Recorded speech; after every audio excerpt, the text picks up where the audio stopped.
Bonjour et bienvenue pour un nouveau guide d'après-séance qui sera dédié cette fois à un reboot du nom de The Crow. Alors pour rappel, ce film est sorti en 1994 et a reçu le statut de film culte auprès de pas mal de fans qui sont en PLS aujourd'hui après l'annonce du reboot et surtout au vu du visionnage. Et pour ma part, je tiens à préciser que je n'avais jamais vu ce film-là dans les années 90 et donc pour le bien de cette critique, j'avais décidé de regarder le film de 94 avant de voir le reboot. Et autant vous dire que je vois pas en quoi il est culte. Honnêtement, ce film est pas bon non plus. Il apporte pas grand chose. Alors, il y en a qui disent oui, mais à cette époque-là, on tentait des choses. Ben, on tente quoi dans ce film? Il y a rien. Il y a quasiment pas de violence. Alors oui, il y a une femme qui se fait violer. Ouh, on ne montre rien. Oh, on montre de l'inceste entre un frère et une sœur. Ouh, enfin, on le montre. Hein, on la voit juste un peu nue et qui a des mouvements un peu lascifs devant son frère, mais ça s'arrête là. Oh, on tente des choses. Oui, on ne développe pas les personnages principaux comme ça. C'est novateur. Il y a rien dans ce film qui est novateur et qui fait qu'il soit culte. Alors peut-être l'ambiance à la limite, parce que visuellement, il y avait un truc. Oui, le fait est de voir Brandon Lee maquillé et de savoir que malheureusement celui-ci est mort pendant le tournage du film a peut-être apporté une aura en plus. Mais honnêtement, la version de 94 ne vaut pas mieux que celle qu'on a en 2024. Je suis navré, c'était un mauvais film. Et aujourd'hui, bah, malheureusement, le reboot n'est pas un meilleur film. Et peut-être que effectivement, il est inutile de faire un reboot du film de 94. Mais bon, aujourd'hui, le cinéma est comme ça. Décide de ressortir des vieux placards, des films qui sont parfois euh, oubliés du grand nombre, ou alors aussi peut-être de mettre en avant de vieux scénarios qui peuvent attirer un jeune public assez facilement, parce que là on parle d'un mec qui revient d'entre les morts et qui va péter la gueule des gens qui ont tué sa femme.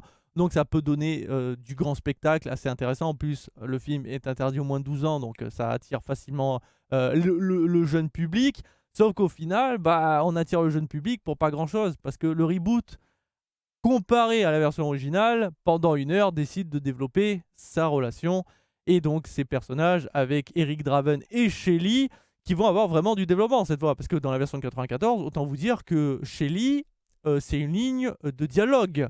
Et c'est genre une ligne de texte pour la développer en mode bon, ben, Shelly, c'était une femme bien, elle a décidé de lutter contre le crime en protégeant les gens de son bâtiment pour éviter qu'ils se fassent expulser.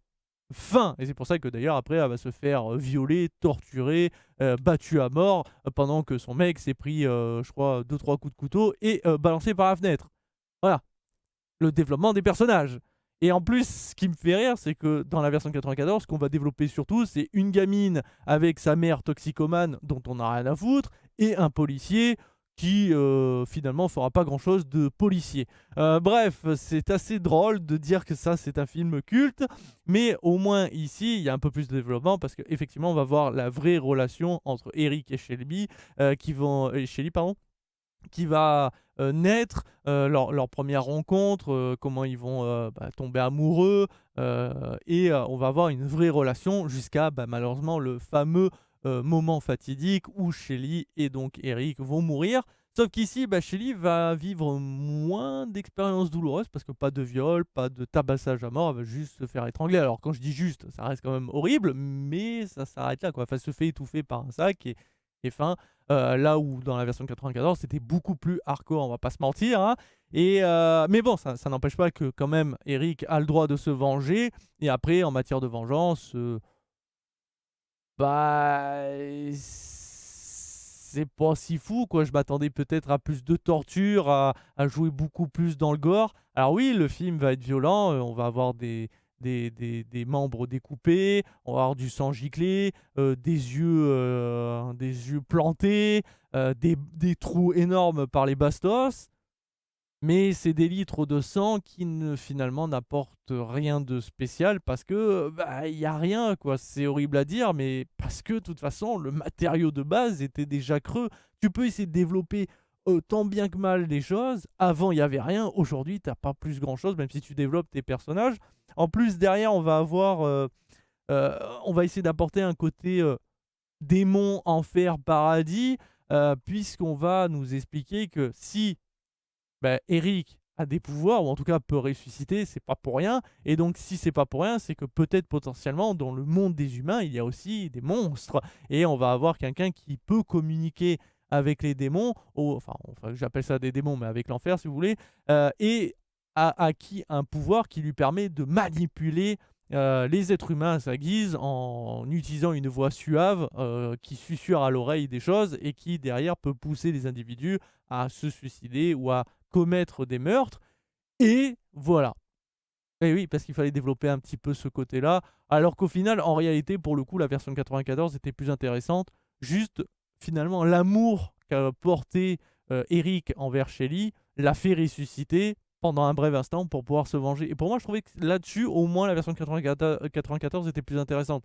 Là, de vouloir développer le côté enfer, le fait est que le mec peut carrément vivre des siècles et des siècles parce qu'il a pactisé avec l'enfer et donc a un pouvoir pour pouvoir donner des âmes, t'es en mode ça part beaucoup trop loin, ça apporte rien, même ça apporte des incohérences parce que du coup ce mec-là bah, a un pouvoir quand même assez pété, le fait est de pouvoir manipuler les gens et les pousser à faire des trucs, et le mec va quand même s'exposer aux yeux de tous en utilisant son pouvoir, et donc se faire filmer, et donc se mettre en danger, et en danger bah, finalement tout son travail d'apporter des âmes, etc.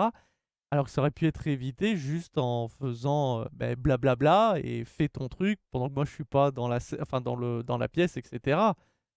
Enfin vraiment, c'est complètement con de enfin voilà, il y a des trucs, c'était évitable. Il y a même le grand final où, Eric va retrouver le méchant, dans un manoir en mode: «You you, je t'attendais, enfin je t'attendais mais pas vraiment, il y a personne, il y a pas de garde, il y a rien».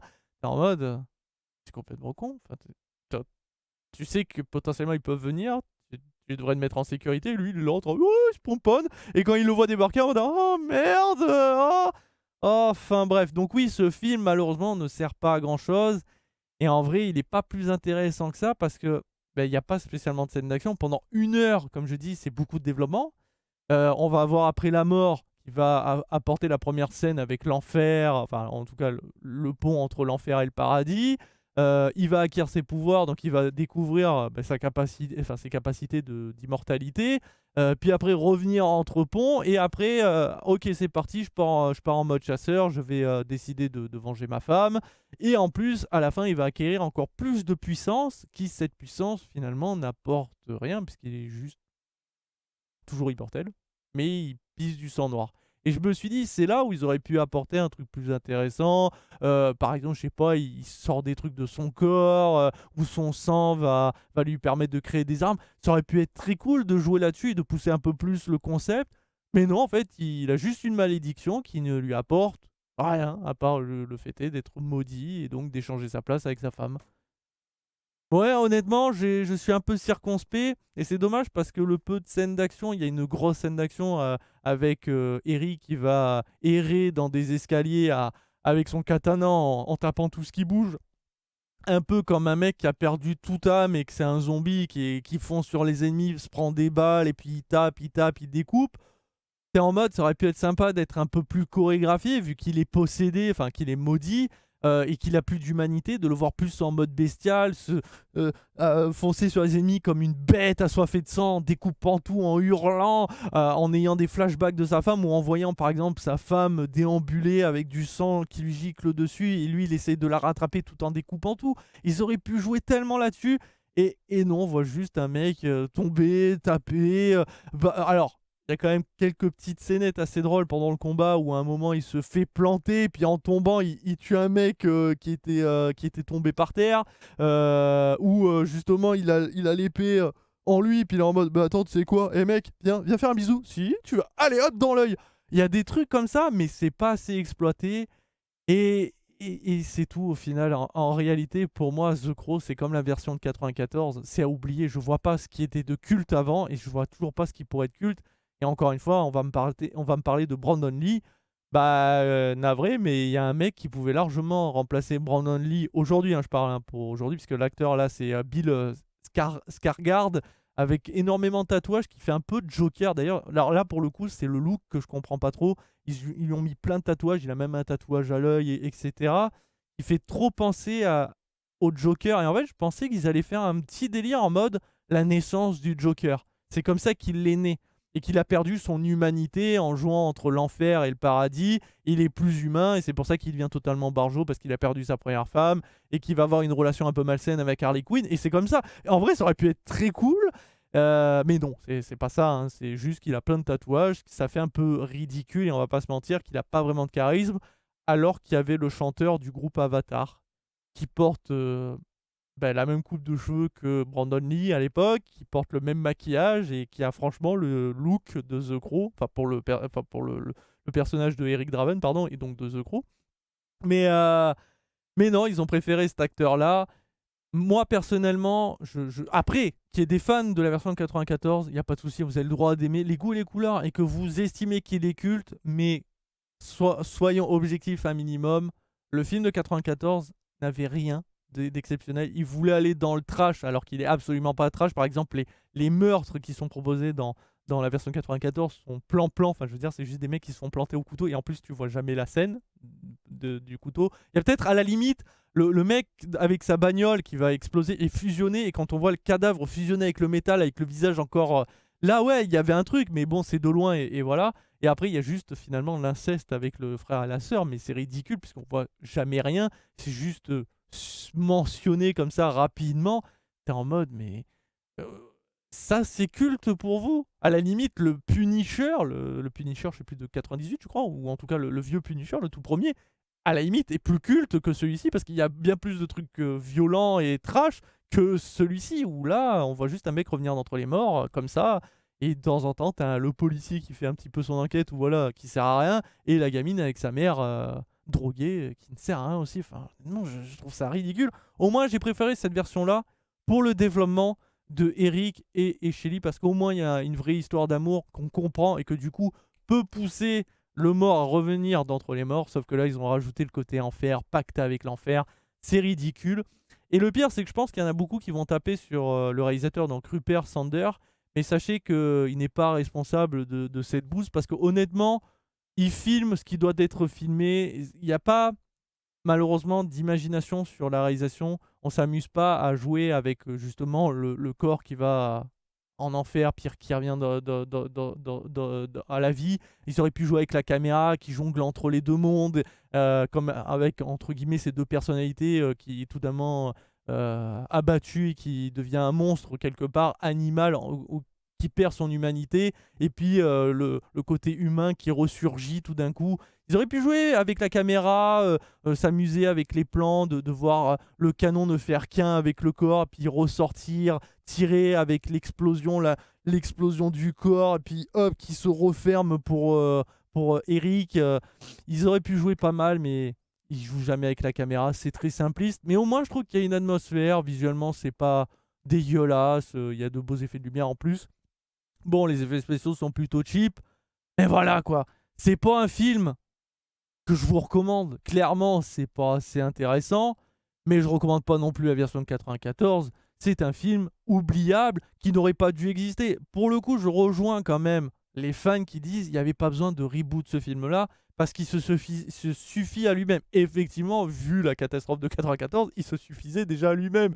Donc pas besoin d'en sortir un deuxième pour dire « Ah les gars, on fait aussi pire qu'avant, mais en version 2024. C'est intéressant, allez au cinéma. » Non.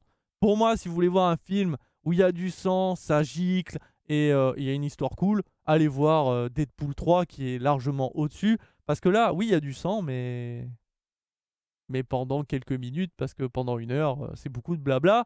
Et honnêtement, même si le développement est réussi, est-ce qu'on est vraiment attaché à ces deux personnages? Parce que finalement, l'histoire de Eric, c'est quand même un gamin qui avait une mère alcoolique, de ce qu'on comprend. Son cheval, ou en tout cas un de ses chevaux, a été gravement blessé au point d'en mourir. Ça lui a scarifié les mains, donc il a des cicatrices assez élevées par rapport au fil barbelé. Et après, et bon, on sait pas ce qu'il a fait. Il a plein de tatouages, mais qui racontent pas spécialement grand-chose. Est-ce qu'il a fait des études, puis après, il est tombé dans la tournante de la drogue, de l'alcool, il a commis des meurtres. Qu'est-ce qui l'a poussé à finir dans cet endroit où apparemment il n'y a que des gens violents qui ne méritent pas de vivre en société et qu'on doit rééduquer? Juste vraiment le fait est d'avoir perdu son cheval et qu'il a est poussé là, juste comme ça.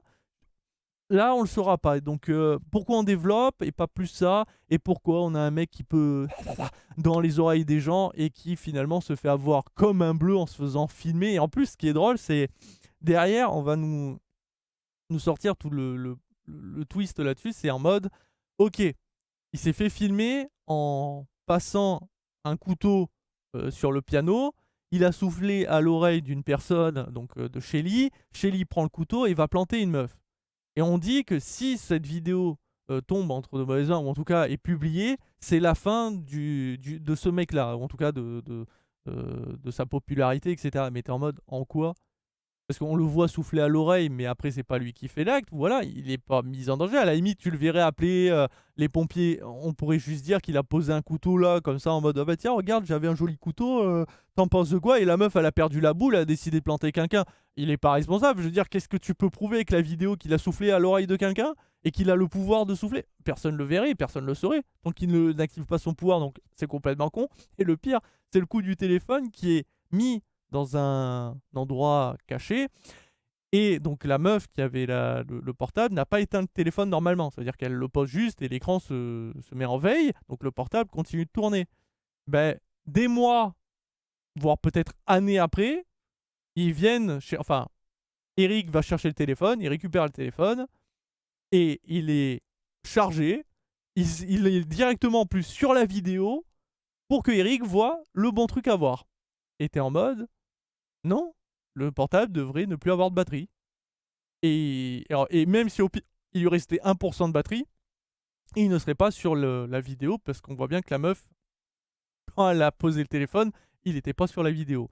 Enfin bref, bon ok, c'est un détail. De toute façon, ce que j'essaie de vous dire, n'allez pas voir The Crow 2024. C'est un film très moyen, beaucoup trop moyen pour être regardé au cinéma, pour payer une place. Et pour les fans de The Crow 94 parce que c'est un film culte, bah, n'allez pas le voir parce que vous allez tomber des nues, hein, c'est pas bon du tout.